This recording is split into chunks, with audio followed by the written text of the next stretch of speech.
Oke, baik. Alhamdulillah, nama dua nasta'in wa nastaghfiruh wa na'udzubillahi min syururi anfusina wa min sayyiati a'malina. Man yahdihillahu fala mudhillalah wa man yudhlil fala hadiyalah. Asyhadu an la ilaha illallah wahdahu la syarikalah wa asyhadu anna Muhammadan abduhu wa rasuluhu amma ba'du. Oke, lagi pada nge-lag ya. Kalau lagi nge-lag bisa di nah itunya apa videonya semuanya dimatikan saja, videonya kita ke audio saja. Oke, dan ini akan direkam, jadi nanti insya Allah saya akan coba untuk membagikannya di Google Classroom.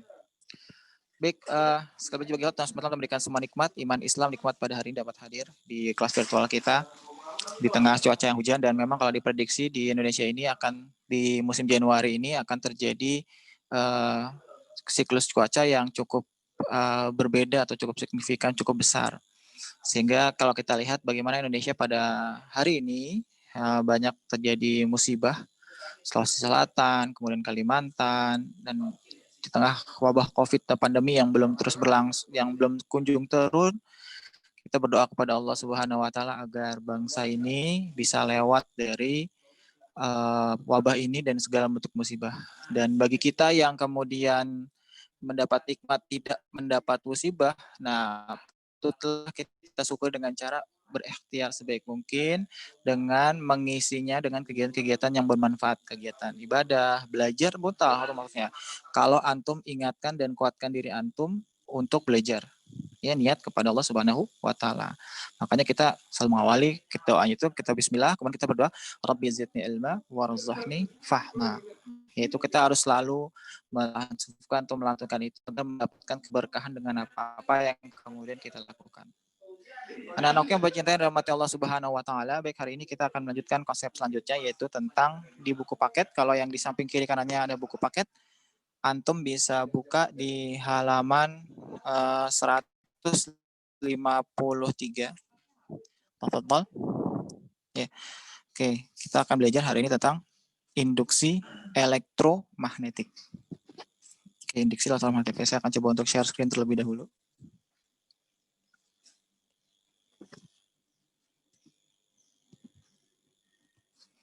Kalau suara tidak terdengar mohon disampaikan ya.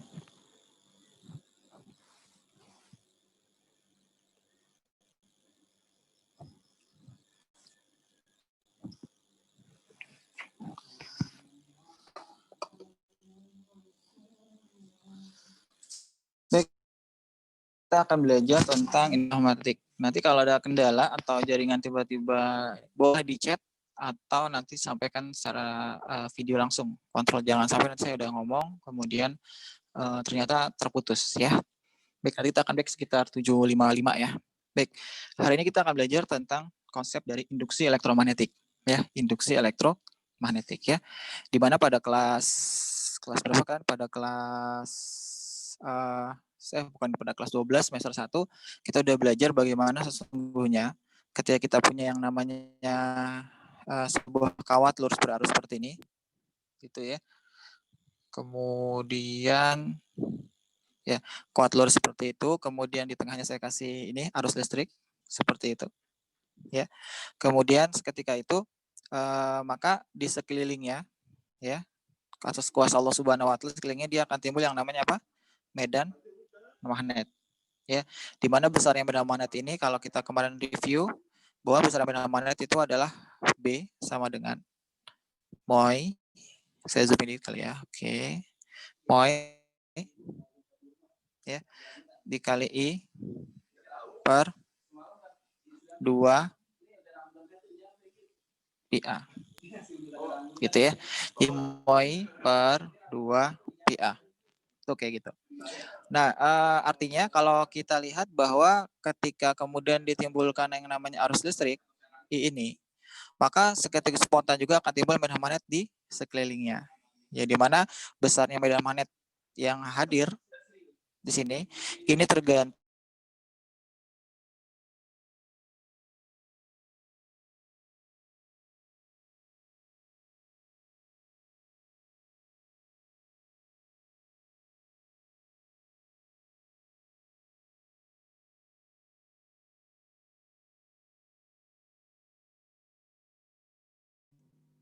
Nggak ada suaranya.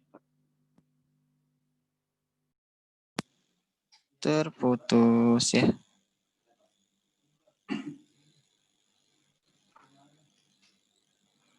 Oke, sudah. Maaf ya, terputus. Baik. Oke, ini kalau dilihat bahwa ini udah ada kayak gitu kawat. Kemudian di sini kita misalnya kita kasih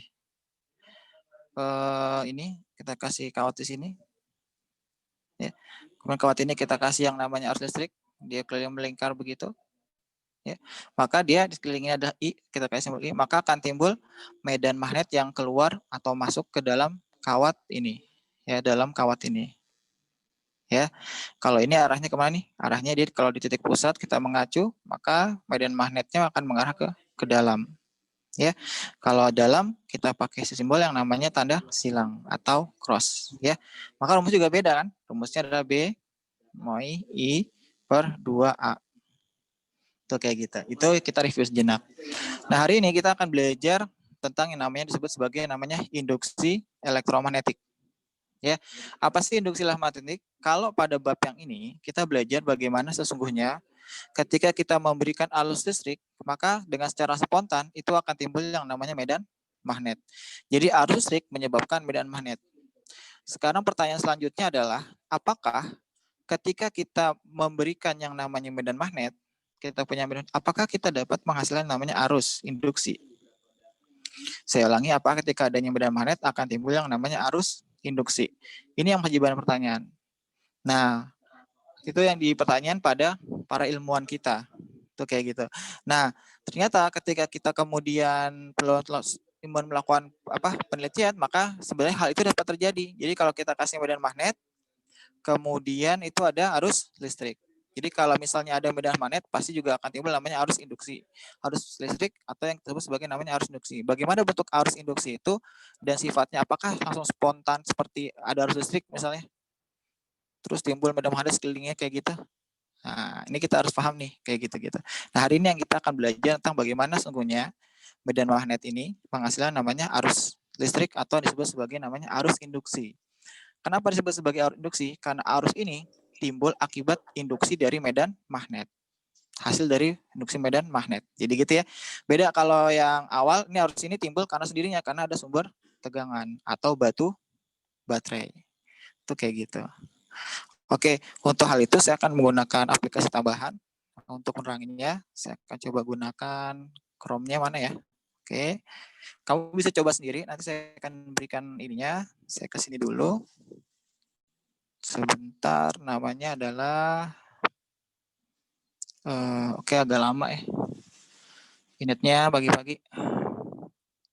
Oke, kita akan ganti dengan PHET.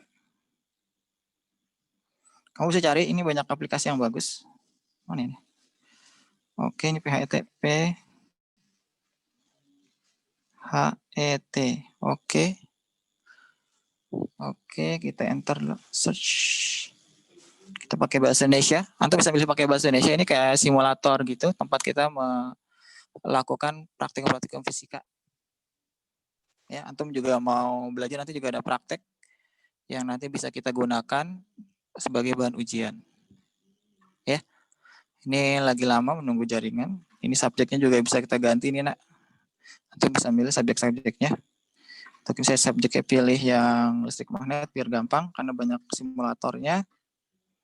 Saya akan menggunakan yang namanya hukum Faraday. Ya, ini kita akan hukum Faraday. Oke, saya menggunakan yang ini ya. Nanti antum juga bisa coba sendiri. Oke, kita tunggu. Ini web base dan ini gratis. Tapi kalau kalian mau mendonasikan, silahkan donasi. Kita harus hargai ini para ilmuwan yang telah menciptakan hal sedemikian. Oke, kita tunggu. Oke. Kita tunggu dia berinteraksi. Wah, nah lama nih kayaknya. Semoga nggak lama ya. Dan ini bisa kita pakai. Oke, sambil nunggu ada yang tahu kabarnya Arif? Arif hari ini swab tes ya? Ada yang tahu? Semoga dia nggak ada. Oh, ada, boleh. Nanti kita lanjut lagi ya. Oke, di tengah kalian ini kita adalah judulnya adalah simulasi, sebut namanya hukum Faraday ya. Hukum Faraday. Nah, kita akan melihat bagaimana hukum Faraday, bagaimana sesungguhnya medan magnet itu dapat menghasilkan namanya arus listrik yang kita sebut sebagai namanya arus induksi. Di depan layar kalian adalah sebuah simulator yang saya ada di phet.colorado.edu. Kamu bisa mendownloadnya. Ini ada sebuah ini lampu. Kemudian lampu ini dihubungkan dengan dua buah tembaga atau konduktor. Kemudian sehabis itu dia dihubungkan dengan kawat melingkar ya. Jadi masing-masing ini tembaga ini, kita lihat ini tembaga ini ya dihubungkan dengan sebuah kawat. Ini juga sama, ini dihubungkan dengan sebuah kawat atau kita sebut saja kawat kumparan ya, kumparan. Atau kalau lebih enaknya mungkin lilitan atau kumparan. Ya kita sebut lilitan aja ya untuk bahasa ini. Nah, kemudian di sini ada tambahan voltmeter dan ini ada garis medan ya. Kemudian ini alatnya juga bisa kita ganti. Kalau kita centang di bagian voltmeter maka dia akan ada voltmeternya. Oke, begitu ya. Kemudian kita bisa hilangkan, ini ada garis-garis medan. Apa ini garis-garis medan? Garis-garis medan magnet yang ada pada kawat kumparan. Tuh, kayak gitu. Insya Allah ya.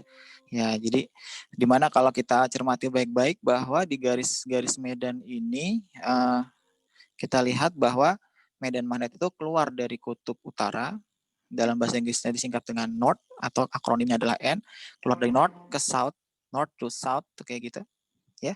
Ini adalah garis medan magnet. Kemudian juga bisa diputar balik gitu ya, south to north, south to, nah itu kayak gitu. Oke, ini ada voltmeter di sini. Kemudian voltmeternya itu nanti kita hilangkan dulu, dan ini kita hilangkan biar tidak membingungkan. Nah, oke, sekarang ini ada sebuah simulator. Ya, kita akan coba bagaimana sesungguhnya apakah kemudian dengan kita meletakkan magnet ini ke dalam kumparan ini akan timbul yang namanya arus listrik yang ditandai dengan lampu yang menyala. Ini kita akan coba ya. Kita akan coba misalnya bismillah, kita masukin ya. Kita masukin. Oke. Mati. Kita geser. Nyala ya. Kita masukin. Mati ya. Kita geser. Nyala lagi ya. Kita masukin. Wah. Mati. Tapi kalau kita gerakin nyala. Jadi kalau kayak kira-kira menurut kamu nih bagaimana kita bisa menghasilkan arus induksi atau kita bisa menyalakan lampu? Kira-kira apa yang harus saya atau kita lakukan agar lampu ini bisa terus menyala? Saya ulangi, bagaimana caranya kalau menurut pengamatan dari simulator tadi, bagaimana caranya agar lampu ini bisa tetap menyala? Ada yang punya ide? Boleh nih dinyalakan audionya. Bila mana lampu ini menyala? Silakan satu orang. Tafadhol. Sebelum saya tunjuk. Tafadhol, silakan. Kapan lampu ini dapat menyala? Saya ulangi lagi. Ini, saya taruh sini, nggak nyala. Saya taruh dalam, dia nyala. Siapa yang kemudian bisa, kalau kamu perhatikan simulasinya, kapan dan bagaimana caranya agar lampu tetap dapat menyala? Silahkan dicoba. Rangga Adam. Nah, Rangga Adam coba dinyalain itunya, audionya. Kalau menurut Antum nih, Nak, bagaimana caranya saya menyalakan lampu? Lampu, Pak. Diapain nih magnetnya? Magnetnya diapain? Magnetnya di kayak deketin sama itunya, Pak. Apa kayaknya dideketin sama apa itu yang bulat itu, Pak? Kawatnya, Pak. Oh, kumparan. Kayak gini ya? Kayak gini ya? Nggak kelihatan, Pak. Nggak, iya. Oh, kayak begini, yang kayak gini ya. Berarti kalau menurut kamu gimana? Diletakkan begini biar nyala? Digesek gitu, Pak. Oh, digesek gitu. Kalau nggak digesek nyala nggak? Enggak, Pak, seharusnya kayaknya. Kalau didiemin doang. Kalau didiemin doang nggak nyala ya. Oke, jadi kalau saya gesek begini, ya nyala ya. Kelihatan nggak? Oh nggak kelihatan ya? Nggak gerak? Oh gelap. Kelihatan Pak, Oke. cuma di saya agak ngelak agak lama gitu. responnya. Oh iya sama-sama, saya juga agak ngelak. Oke, baik, makasih Mas Adam. Bisa dimatikan lagi audionya. Baik, betul kata Mas Adam tadi bahwa sesungguhnya lampu listrik ini dapat menyala. Bagaimana caranya? Cara nyalanya adalah kenapa? Ketika kita menggesek-gesekkan dan memasukkan magnet ini ke dalam kumparan, ya. Jadi kalau kita masukin kawat ini ke dalam sebuah kumparan, maka otomatis lampu ini akan menyala. Jadi tidak cukup nih dengan meletakkan medan magnet ini hanya dalam kumparan saja. Kayak gini kondisi dalam kumparan, lampu tidak akan menyala. Ya, kenapa dia tidak menyala? Ya, karena tidak terjadi gesekan. Jadi kalau berdasarkan pengamatan dan praktikum, kita eksperimen, kita dapati bahwa arus induksi dapat muncul ketika magnet ini dalam kondisi keluar dan masuk dalam kumparan. Bahkan kalau kita tambahin voltmeter, kita akan lihat nih, nah ini naik turun. Bahkan kalau kita balik, kalau kita masukin dari sini, dia akan mengarah ke negatif, begitu. Kalau saya balik kutubnya dari sini, dia akan mengarah ke kutub positif. Nanti kita akan belajar lagi tentang hukum Faraday secara mendalam. Dari praktikum yang kemudian kita amati bahwa sesungguhnya ya medan magnet atau arus induksi hanya dapat timbul ketika adanya magnet. Tapi tidak cukup hanya dengan meletakkan magnet dalam sebuah kumparan, tapi harus disertai dengan gerakan. Jadi dia harus bergerak. Artinya kalau saya lihat ini kenapa? Karena jumlah garis gaya magnet yang memasuki kawat kumparan ini akan berbeda. Ketika garis gaya magnet ini yang masuk melalui kawat kumparan ini berbeda, di situ terjadi namanya perubahan garis medan magnet. Terjadi perubahan garis medan magnet, maka disitulah terjadi yang namanya arus induksi atau kita sebut sebagai namanya GGL induksi atau disebut sebagai gaya gerak listrik. Untuk menjelaskan fenomena itu, maka kita harus lebih dalam, maka kita akan coba untuk menerangkan salah satu komponen satu persatu. Baik, komponen yang pertama adalah ini. Saya akan coba. Pertama kita kerjakan yang namanya disebut sebagai namanya flux magnetik. Ya, ini disebut sebagai namanya flux magnetik. Saya buat baru aja kali ya. Oke, saya buat di sini kali. Terus sebagai namanya konsep, antum semua bisa buka di buku paket antum di halaman 155. Halaman 155. Ya, lalu dibuka 155. Baik, hari ini kita akan coba saya menjelaskan tentang konsep dari flux magnetik. Flux magnetik betul. Untuk menjelaskan fenomena tadi, maka kita akan coba untuk menjelaskan komponen-komponennya. Pertama adalah flux. Apa itu flux magnetik? Jadi flux magnetik adalah banyaknya garis medan magnet yang masuk dalam sebuah kumparan. Ya, jadi kalau di gambar yang tadi, kalau kita lihat saya sudah gambarkan, pakai ini aja kali ya, udah lebih cepat kali ya. Jadi di sini ada sebuah kawat, ya, kawat ya, ini ada, saya tambahin pembatas deh ya. Oh sorry, kurang bagus. Ya, sebuah magnet sumber, ini magnet sumber ini. Kayak gitu ya. Ini ada kutub selatan dan kutub utara. Kemudian saya masukkan dalam sebuah area, sebuah luasan atau sebuah bidang. Ini bidangnya, nak. Ini yang saya kasih gambar merah ini bidangnya, gitu ya. Maka sebagaimana kita pahami ini luasannya, ya ini luasannya, gitu ya. Kemudian dari luasan ini, ketika kemudian sebagaimana kita tahu bahwa ketika sebuah sumber magnet yang kita lihat dari adalah sebuah magnet batang, kita dekatkan pada sebuah luasan, maka dia akan keluar yang namanya garis gaya magnet atau disebut sebagai namanya medan magnet. Kita sebutnya ini B. Itu kayak gitu ya. Ya enggak? Nah, banyaknya kan kalau kita udah keluar nih. Ya, ini keluar nih ya, keluar garis gaya magnetnya B-nya. Nah, garis gaya magnet ini memasuki dalam sebuah kumparan, masuki dalam sebuah luasan. Nah, banyaknya, apa itu flux? Flux magnetik didefinisikan sebagai banyaknya garis gaya magnet, ya, atau medan magnet yang memasuki sebuah kumparan. Simbolnya apa? Kita simbolkan dengan yang namanya pi. Ini simbolnya pi. Saya ulangi, ini simbolnya adalah pi. ya, di mana pi didefinisikan sebagai banyaknya garis gaya magnet yang kita simbol sebagai B dikali dengan perkalian silang A. Perkalian titik, maaf, dot produk A. A-nya ini adalah luas, A area. Saya ulangi, flux sama dengan B dikali A. Ya, A-nya adalah sebuah luasan.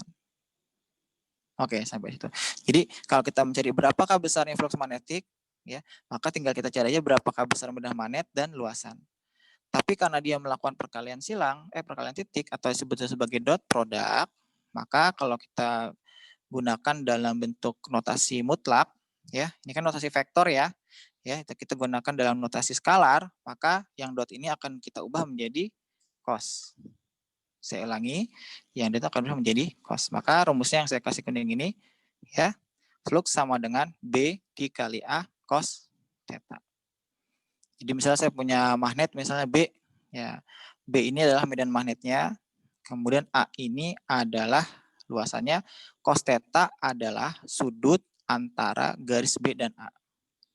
Ya, dihitung dari garis normal atau luas garis normal. Bagaimana maksudnya, Pak? Maksudnya begini. Oke, misalnya saya punya sebuah luasan. Saya hapus dulu kali ya. Saya copy aja kali ini. Saya copy sebentar. Copy page. Oke, kayaknya udah di copy. Saya cek dulu apakah saya di copy atau belum. Kayaknya udah di copy deh ya. Oke, udah di copy ya. Oke, belum di paste ya. Sebentar. Saya copy halaman ini dulu biar nanti nggak hilang, takutnya duplikat. Oke, setelah duplikat, saya hapus dulu. Saya akan menjelaskan sudutnya. Kalau B-nya udah tahu ya besarnya, A-nya ada luasnya. Kalau luasnya kotak berarti kotak. Saya hapus dulu ini. Oke, saya hapus dulu. Oke, saya akan coba ini hapus juga. Oke, sekarang misalnya gini, nak, saya punya sebuah luasan. Misalnya luasannya saya bentuk satu dimensi ya. Misalnya ada garis masa gambar sebuah magnet batangan. Wah, ini ada kutub utaranya, ini ada kutub selatan. Kemudian di sini ada saya buat sebuah luasan. Luasannya kita bentuk aja sebuah garis kotak gitu. Kita kasih warna biru kali ya. Oke, nah gitu ya. Ini adalah sebuah luasan. Kemudian ada luasannya juga. Oke. Nah, sekarang kita cek luasannya itu, pas saya zooming dikit biar bagus gambarnya. Tapi ini kurang miring ya. Saya buat yang miring harusnya. Nah, apa yang disebut sebagai yang namanya garis normal? Nah, cara menghitung sudutnya begini. Kalau B adalah udah dijelaskan berapa B-nya. Bisa di soal disebutin. Kalau A, ini luas areanya. Bentuknya apa? Kalau kotak kah atau lingkaran kah? Itu luas area. Tinggal hitung dari bentuk luas permukaan yang akan dimasuki garis gaya magnet atau medan magnet. Nah, sedangkan yang disebut sebagai sudut, ini adalah sudut, ya, sudut, ya kan ini masuk nih, sudut antara garis normalnya. Misalnya kalau garis tegak lurus dari bidangnya. Nah, kalau di buku namanya apa ya? Biar sama kayak di buku namanya garis, nyebutnya adalah arah normal bidang. Oke, disebut sebagai namanya arah normal bidang. Apa itu arah normal bidang? Arah normal bidang adalah garis tegak lurus yang kita tarik nih. Misalnya gini, kita tentukan dulu yang pertama bidangnya. Oke, ini bidangnya udah ada. Terus kedua kita tentukan adalah arah normal bidang. Bagaimana cara menentukan arah normal bidang? Saya akan gunakan spidol warna hitam. Kemudian arah normal bidang itu dilihat dari garis tegak lurusnya, nak. Jadi kayak gini. Nih, saya kan berarti kan ini biru ya. Dan dia kalau di arahnya dia ini medan magnetik ke sini. Berarti dia masuk, ini B-nya. Berarti arah normal bidangnya ada tegak lurus. Tarik dari titik ini ke atas. Ini sebagai patokan sudut. Ya. Jadi kalau kita lihat kayak gini. Oh, saya ganti warna ini ya. Saya pertamanya nggak apa. Ini garis normal. Nah, ini harus bentuknya tegak lurus. Ya, itu kayak gitu. Saya ganti lagi. Ini bentuknya harus tegak lurus. Ya, nih. Nah, itu namanya garis normal bidang. Atau kalau di buku paket itu nyebutinnya itu adalah apa ya? Saya cek dulu. Di sini nggak ada. Oke, kita sebutnya sebagai garis normal bidang ya. Oke. Kita lihat seperti itulah ya, garis normal bidang atau kita sebut saja N. Ya. Ketebalan kayak saya kecilin dulu ya. Ini adalah N-nya.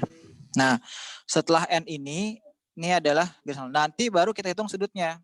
Sudutnya dihitung bagaimana, Pak? Sudutnya mudah. Sudutnya adalah kita hitung dengan menggunakan ini. Oh, saya warnanya jangan warna hitam harusnya. Bisa saya ganti gak ya warnanya? Gak ada warna yang lain. Semoga saya bisa ganti warnanya. Colornya saya ganti deh ya. Kita ganti dengan merah. Oke. Saya juga ganti dengan merah. Color, sorry. Mau di copy ya. Saya ganti dengan warna ini. Oke. Nah, sekarang ini merahnya akan menembus ya, kan Ban? Menembus. Oke. Nah, ketika dia menembus, dia akan lewat sini. Saya copy aja biar saya nggak repot. Nah, dia akan menembus bidang ini. Nah, saya tulis ini kali ya. Oke, saya paste ini bidangnya. Ya. Oke. Sekarang kamu bisa perhatikan. Ini mengganggu banget kayaknya. Ini saya taruh bawah ya, Nak. Depan kali ya. Oke. Oke, ini kayak gini segini dikit. Oke, ini garis magnet yang sama ya. Jadi yang ini misalnya ini udah bergerak nembus, cus gitu ya. Oke, udah ya. Nah sekarang baru kita boleh hitung sudutnya. Nah antara garis yang merah, saya zooming dikit, antara garis yang merah dengan garis yang hitam. Nah garis yang merah dengan garis yang hitam. Kalau menurut antum nih garis yang merah dengan garis yang hitam itu membentuk sudut berapa? Baru boleh dihitung sudutnya. Sudutnya berapa nih? Garis merah dan garis hitam. Ada yang mau jawab?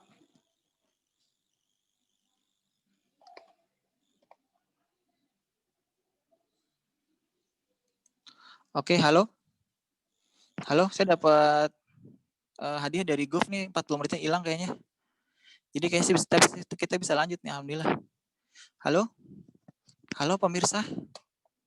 Berapa sudutnya dibentuk antara garis merah dengan garis hitam, Nak? 0, Pak. 0. Suaranya khas sekali, suara Iqbal. Berarti 0, Bal ya? Iya, Pak. Oke, 0. Ada lagi yang mau jawab selain Iqbal?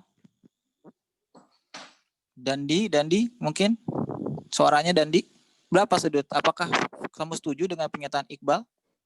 Sangat setuju, Pak. Wah, sangat setuju. Oke, baik. Terima kasih, Kang Dandi. Baik, betul. Jadi sudutnya adalah berapa? 0. Ya, kalau kita gunakan persamaan tersebut, kita tuliskan ulang, maka flux, ketebelan kayaknya ya. Saya tulis ya, saya gini dikit. Maka flux atau banyaknya medan magnet yang masuk dalam sebuah kawat kumparan adalah B dikali A cos theta. Di mana B-nya kita anggap A-nya ini. Berarti cos theta kalau lihat dari gambar yang ini, kita akan menjelaskan gambar yang ini, maka kondisinya adalah cos theta-nya adalah 0. Nah, berapa cos 0? Berapa cos 0? Dia yang mau TBK? 1. Siapa tuh? Suaranya itu kecil banget, kagak kelihatan kedengeran. 1, Siapa? Pak. 1, Faiz. Oke, baik. Cos 0 adalah 1. Berarti BA cos 0 adalah 1 ya. Gitu ya. Maka flux B kali A. Kalau trigonometri, nilai maksimalnya kalau sudut putarannya berapa? Kalau putaran satu lingkaran penuh, putarannya berapa? Kalau sebuah sudut itu satu lingkaran penuh bernilai berapa derajat sudutnya? 360 ya, Pak. Betul, 360 derajat. Nah, kalau nilai maksimal yang didapat dalam sebuah sudut itu berapa nilainya? Khususnya untuk nilai cos. Cos ya, bukan cos. Berapa nilainya? Berapa nilainya cos? Berapa cos 0? 1. Kata Pak Imam 1 tuh. Berapa sudut nilai maksimalnya sudut? Kalau saya punya sudut nih yang mau UTBK, saya ganti merah. Saya zooming 1, Pak. dikit. 1, betul sekali ya. Jadi kalau kita punya sudut nih persamaan cos, maka kita kayak gini kan ya garisnya. Ya enggak? Sorry. Saya belum aktifkan mode yang lain. Kayak gini ya. Ya enggak? Di mana sudutnya dari 1 ini adalah 0 derajat. Ini adalah berapa? 360 derajat gitu ya. Kemudian di sini tengah-tengah berapa derajat berarti? 180 derajat. Saya review dulu ya, berarti 180 derajat. Oke, berarti kalau kita lihat ini adalah persamaan trigonometri untuk misalnya cos theta, ya. Katakanlah ini adalah Y. Ya, saya pindahin aja ke sini. Oke, ini adalah berapa nih? 1 ya. Nilai maksimalnya adalah 1. Kalau nilai minimalnya berapa? -1. Min 1. Adanya di mana tuh? 180. 180 derajat. Betul sekali. Min 1. Gitu ya? Gitu. Kalau nilai min 1. Ya, kayak gitu. Nah, inilah yang disebut maka flux maksimal itu akan terjadi. Ya, ini adalah flux maksimal. Jadi kesimpulannya bagaimana? Garis medan magnet yang memasuki sebuah kawat kumparan akan bernilai maksimal kalau bagaimana? Kalau sudut yang dibentuk itu adalah 0 derajat. Adalah 0 derajat. Ya, jadi ini adalah flux maksimal. Ya, kalau flux min 1 gimana Pak? Ini flux min 1 nggak mungkin ya. Kan ini kan cuma notasi matematik sebenarnya. Kalau min 1 bagaimana? Fluxnya balik lagi. Pas dia masuk dia balik lagi, itu nggak mungkin banget. Jadi itu memangnya di situ batasannya. Kalau matematik bilangin min 1, betul. Tapi dalam fisika itu tidak ada flux yang bernilai min 1. Maksudnya min 1 bagaimana Pak? Maksudnya kalau kita masukin sebelah kanan begini, nanti Masya Allah, Subhanallah, tiba-tiba dia balik lagi gitu. Masukin ke dalam malah balik keluar, itu nggak mungkin banget. Makanya nilai min 1 itu nggak pernah kondisi dalam nilai flux. Ya. Nah, kalau menurut kamu dari pengamatan ini, berapa nilai minimumnya? Bukan min 1 berarti nilai minimumnya. Saya coba copy lagi. Ya, enak ya kayak gini nih. Aduh, Insya Allah. Saya bersyukur ya punya ini dan bisa menggunakannya. Saya paste dulu ya, Nak. Oke, saya punya garis ini. Saya gambar yang kedua. Nah, sekarang saya mau nanya buat kalian nih. Ya. Saya gedein dikit ya. Oke. Saya hapus nih. Saya hapus. Sorry. Insya Allah. Saya hapus semua. Oke.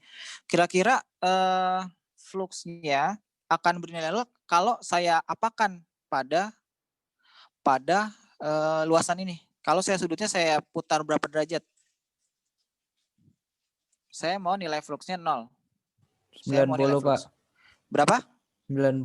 90. Berarti gimana sudutnya? Sudut putarnya harus gimana nih? Berarti harus 90.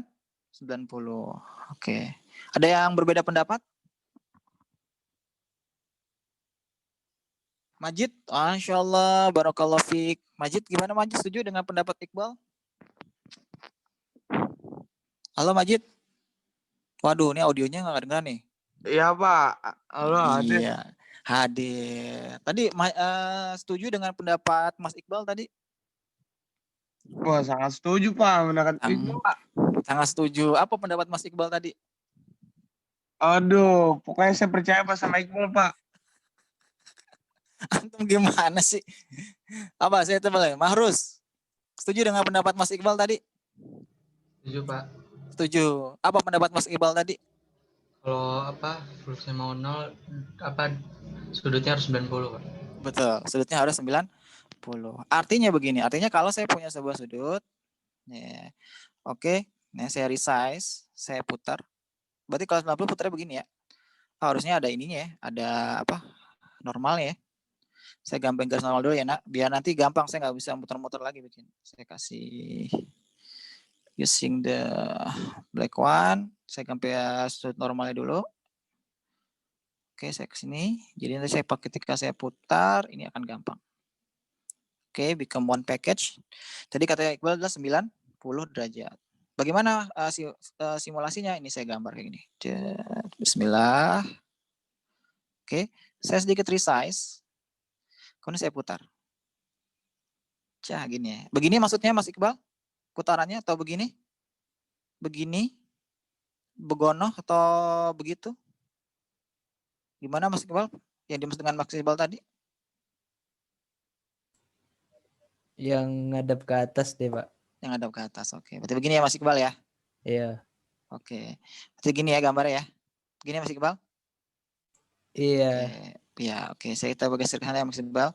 Oke, berarti kalau kita simulasikan, Maka berapa nih sudut yang dibentuk antara benang merah ini?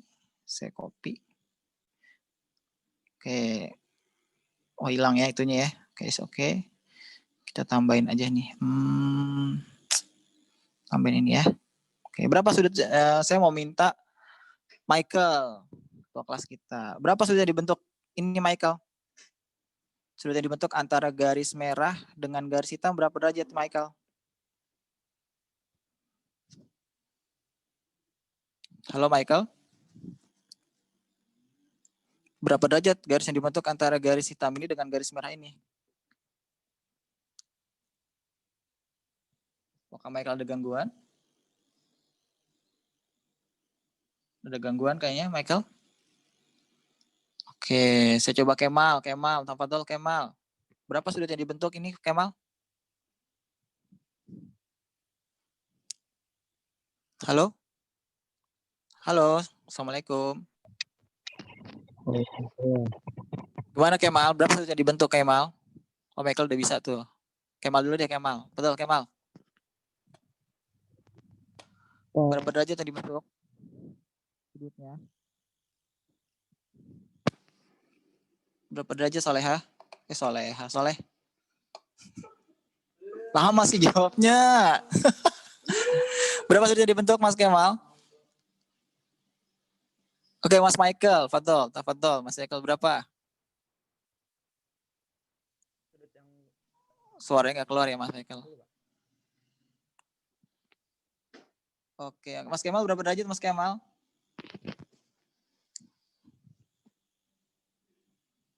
Oke, kalau gitu Mas Isan deh, Mas Isan. Berapa derajat sudah jadi bentuk ini? Yang ada di screen? Tes, Pak. Suara saya ada nggak sih, Pak? Ada suara. 90, Pak. 90 derajat, betul M Isan. Betul ya M Isan, betul. Berarti sudutnya adalah 90. Bagaimana cara menerangkannya? Cara menjelaskan dengan matematis adalah maka flux sama dengan B dikali A. Cos 90. Berapa cos 90? Hasilnya adalah, saya zoom dikit. Cos 90 ini hasilnya adalah 0.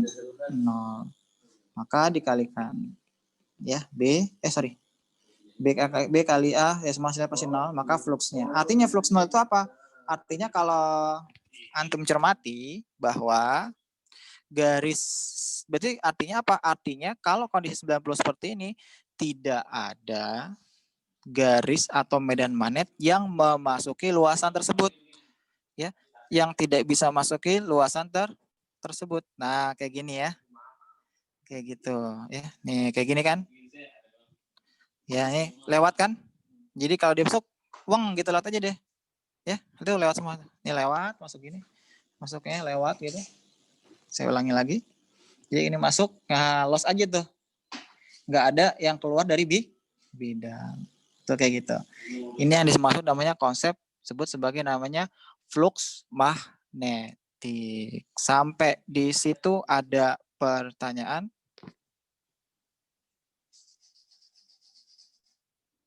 Oke. Tidak ada? Kalau tidak ada saya yang bertanya. Oke, kalau saya nanya nggak jawab berarti saya alfain ya. Ada yang nanya nggak? Nggak ada. Baik, saya nanya nih Ridwan. Assalamualaikum Ridwan. Waalaikumsalam, Pak. Apa Ridwan, flux akan bernilai maksimal kalau sudutnya berapa? Flux akan bernilai flux magnetik yang keluar dari sebuah bidang akan bernilai maksimal atau bernilai paling tinggi kalau sudutnya berapa, cosnya berapa? Berapa tadi ya?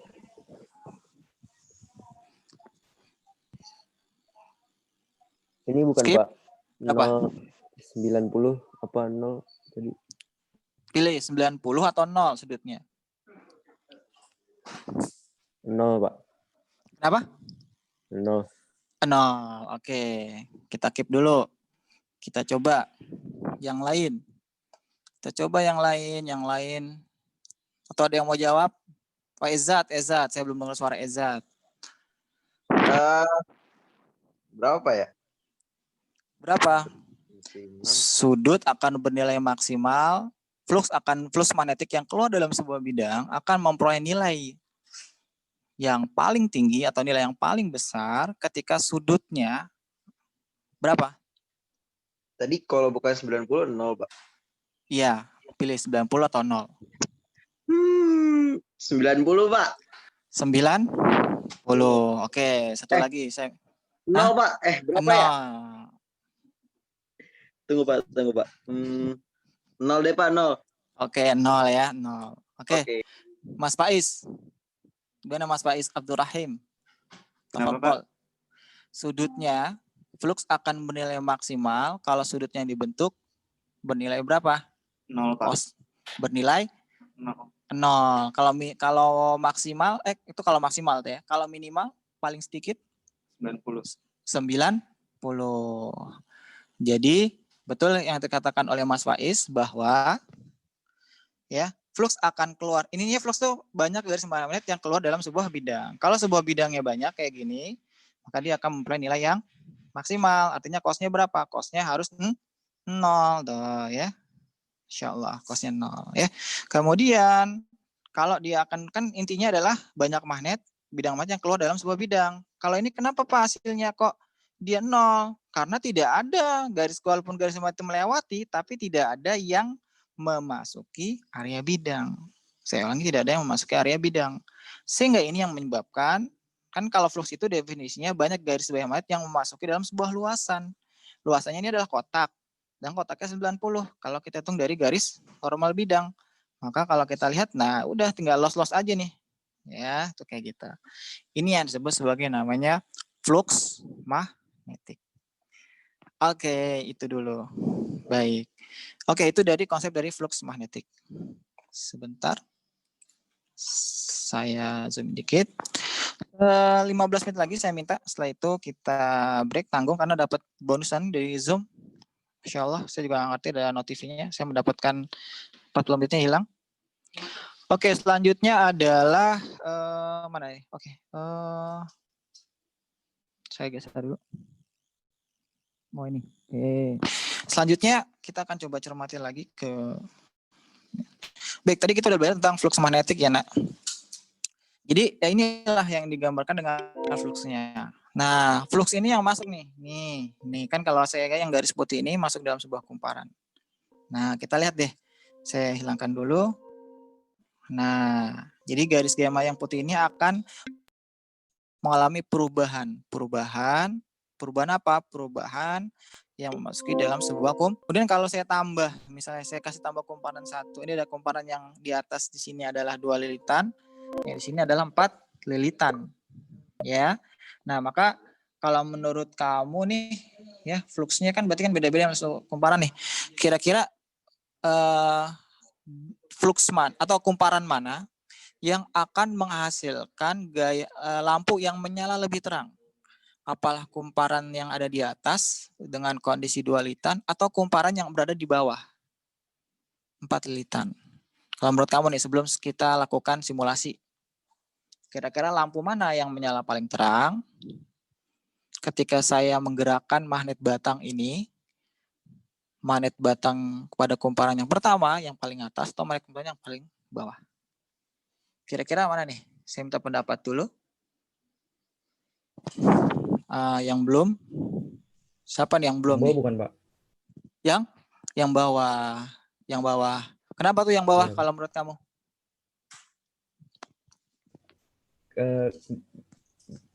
Gara-gara kawatnya lebih banyak. Kalau saya sih mikir. Betul sekali. Karena kawatnya lebih banyak. Artinya luasannya lebih banyak ya, Michael gitu ya.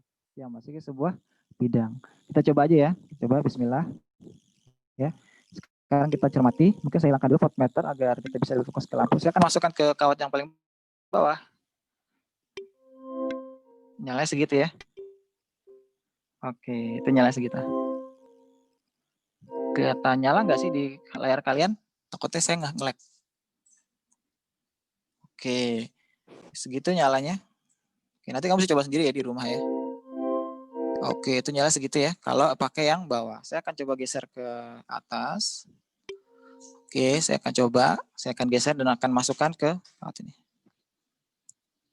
Kita lihat ya gambarnya. Wah, ini agak kayaknya ini agak ini saya gesek-gesek kayak gitu. Oh, nyalanya agak lama ya. Tapi kalau kita nanti kamu lihatin bahwa lampunya itu nyala tapi nggak lama ya. Apa nggak lama, tidak seterang dengan yang keempat. Nah, ini disebut sebagai namanya gegel induksi.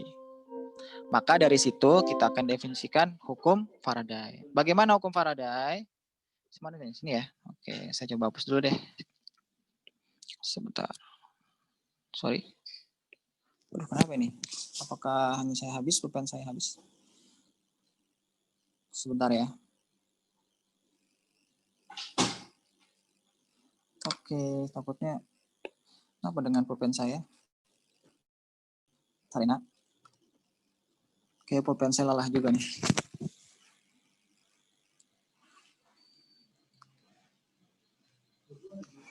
Oke, saya coba tarik lagi. Oke, udah bisa. Tapi ini pulpen saya kayaknya mengalami konslet. Sebentar.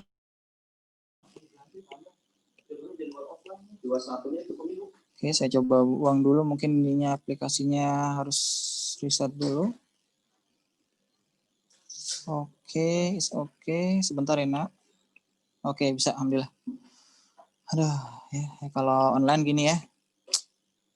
Oke, saya kembali lagi ke topik yang tadi. Maka kita akan coba membahas yang namanya hukum Faraday. Ini saya hapus dulu. Oh, sorry. Saya hapus dulu. Saya cut. Oke, saya cut. Atau saya delete. Nah, artinya di sini kita akan pelajari beberapa hal. Yang pertama, tadi gegel induksi, simpulkan dengan G ya. Ini disebut sebagai namanya gegel induksi atau gaya gerak listrik. Ya, satuannya ini adalah volt. Ya, itu gegel induksi. Kemudian gegel induksi ini hukum Faraday ya. Hukum Faraday. Hukum Faraday, ya saya akan jelaskan sebagian untuk sesi ini. Oh, Fadal dan di Fadal. Silahkan jangan di bawah HP-nya ya, tolong ditinggal aja. Baik, gegel induksi adalah ya simbolnya definisikan sebagai negatif dari ya. Nanti negatif itu apa? Nanti akan jelaskan di sesi berikutnya. Dikali dengan n ini adalah panjang lilitan. Ya, jadi semakin banyak lilitan, betul tadi apa yang dikatakan oleh Kang Michael bahwa semakin banyak jumlah lilitan maka akan menimbulkan berimbas pada banyaknya gegel induksi atau voltase yang masuk. Ya, kita lihat tadi kalau dalam pengamatan semakin banyak sebuah kumparan maka semakin banyak juga semakin banyak kumparan, semakin banyak luasan maka akan semakin juga energi yang digunakan. Ini juga kalau kamu pernah main Tamiya enggak sih? Tamiya ya. Tamiya itu kan ada lilitan kumparannya itu ya, kayak gitu ya. Tamiya itu maka lilitannya banyak, semakin banyak lilitan maka akan berimbas pada energi motor yang akan semakin besar tuh kayak gitu. N dikali dengan kita pakai delta dulu deh. Sorry. Belum diganti modenya. Delta itu apa? Perubahan. Delta P, delta flux per delta T. Kenapa harus disertakan delta, Pak? Ya, karena ini adalah perubahan. Jadi kalau kata di Mas Rangga bilang, dia harus gesekan. Gesekan itu maksudnya apa? Dia harus bergerak. Harus ada pergerakan. Kayak gitu kalau kata Mas Rangga bilang. Dia harus ada pergerakan. Makanya ini harus ada delta. Delta ini perubahan yang besar. Atau kalau di perubahannya sangat kecil, kita akan menggunakan diferensial. Tapi untuk ini saya rasa cukup dengan menggunakan delta. Delta P per delta T. Artinya kalau dia magnetnya itu dia bergerak, maka dia akan menghasilkan gegel induksi. Tapi kalau magnetnya diam, ya, misalnya begini, saya kembali gambar simulasi tadi. Saya garis gaya magnet. Magnet ini saya letakkan begini, lampunya nggak akan nyala kan? Ya, karena tidak terjadi perubahan flux. Ya, saya tanya sekarang, ada nggak flux magnetik pada kumparan? Saya nanya ke Mas Iqbal. Ada nggak perubahan magnet? Ada nggak magnet dalam kumparan? Ada nggak, Mas Iqbal? Ulang Pak. Oke, ulang. Ngeliat ya, kan gambar dilihat di layar ya. Pertanyaannya adalah, adakah medan magnet pada kawat kumparan? Lihat di gambar. Adakah medan magnet pada kawat kumparan? Ada nggak medan magnet pada kawat kumparan?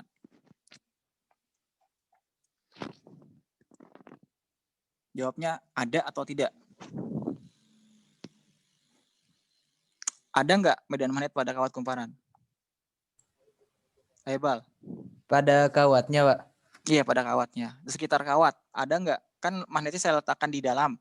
Ada tidak medan magnet pada kawat kumparan? Ada nggak?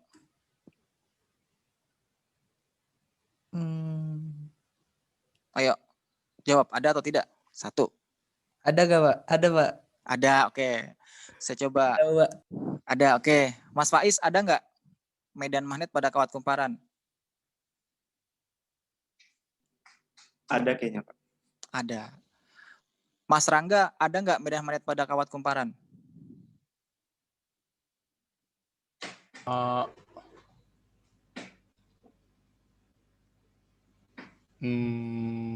Kalau ditanya 2 orang berarti Ada atau tidak? Enggak, ada atau tidak aja. Ada atau tidak? Kalau menurut antum. ada. Pak. Ada. Oke. Ada ya. Oke, oh sorry. Dia auto ini. Tadi di gambar ada. Sekarang saya akan share lagi. Sorry, tadi ada ini. Saya sharekin ulang. Terakhir sebelum kita istirahat langsung. Oke, saya coba lagi ke gambar yang tadi. Tadi ada. Teman kamu bilang ada. Sekarang saya tanya balik. Setuju, saya jawabnya ada. Pertanyaan kedua adalah, ada nggak perubahan, gambar masih sama ya, gambarnya masih sama, perubahan masih sama. Ada nggak perubahan medan magnet yang memasuki kumparan? Ada nggak perubahan? Ada nggak perubahan pada medan magnet, perubahan medan magnet pada kawat kumparan? Saya ulangi, ada nggak perubahan medan magnet pada kawat kumparan? Silakan dijawab, Mas Hanif. Itu maksudnya diem doang gitu kan ya, Pak? Ya. Kayaknya nggak ada, Pak. Nggak ada ya. Kenapa nggak ada, Mas Hanif?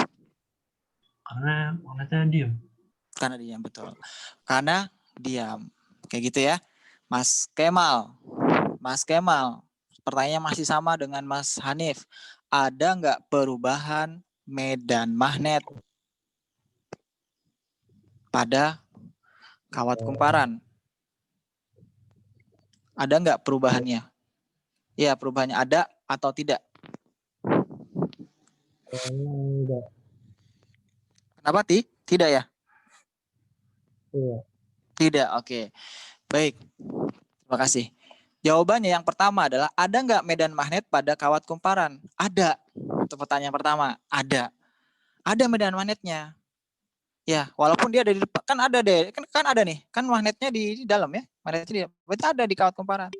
Tapi ada bukan berarti ada perubahan, paham ya? Kenapa dia tidak berubah? Dia mungkin hasilnya 2 Tesla, ya udah 2 Tesla aja. Dia tidak akan melakukan. Nah, ketika tidak mengalami perubahan, ketika dia ada belum tentu berubah. Nah, kalau saya gerakkan seperti ini, nah saya gerakan seperti ini, gambarnya kayak freezing. Oke, saya gambar gesek seperti ini. Maka kalau kita lihat, lampu akan mulai menyala tuh. Nah, kenapa lampu mulai menyala? Karena adanya terjadi perubahan medan magnet. Terjadi perubahan medan magnet. Jadi paham ya? Ada dengan berubah. Itu yang berusaha saya jelaskan. Jadi simpulannya yang pertama adalah,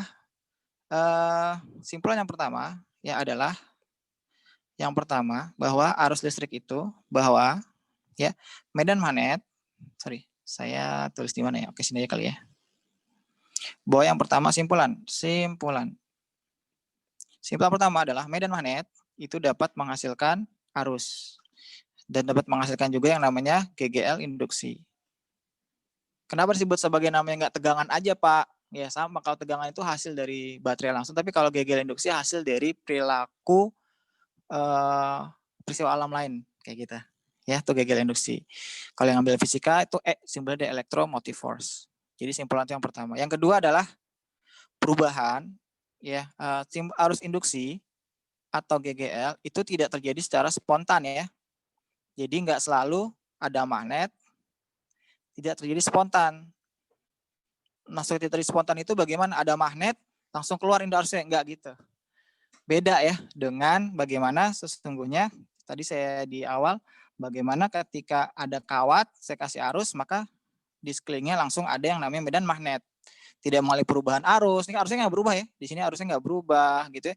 Kasih arus berapa langsung keluar. Tapi kalau ini ada magnet, ya belum tentu. Ada magnet belum tentu dia keluar.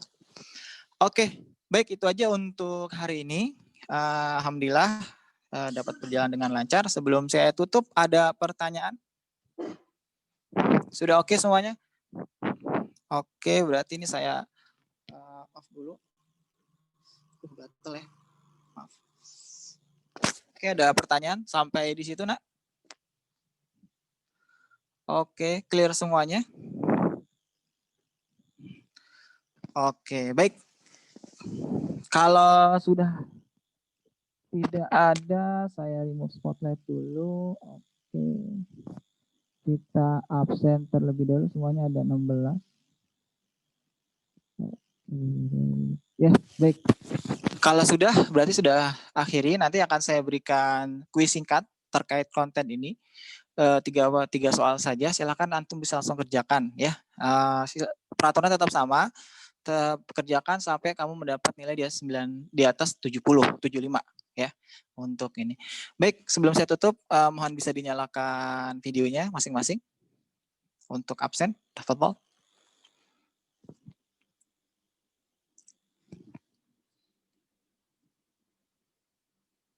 Waduh, Ridwan, insyaallah antum gelap sekali nih, Ridwan. Faiz, Nurrahim, Dandi, Mahrus, Majid.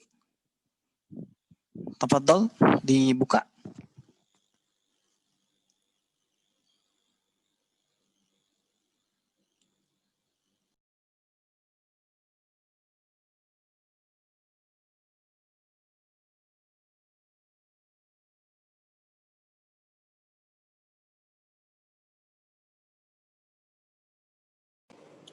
Pak, Bapak kagak kedengeran ngomong, Pak.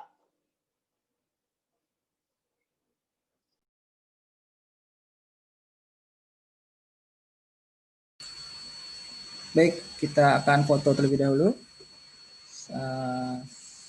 Silakan Ezat, oke. Mahrus dan Majid, tafadhol dibuka. Buat absen. Baik, bismillahirrahmanirrahim. Sehat-sehat selalu ya. Oke, alhamdulillah telah selesai pembelajaran kita. Jaga kesehatannya dan sehat-sehat selalu. Semoga Allah selalu memberikan nikmat sehat pada kita dan termasuk orang yang bisa mensyukurinya. Tutup dengan doa kafaratul majelis.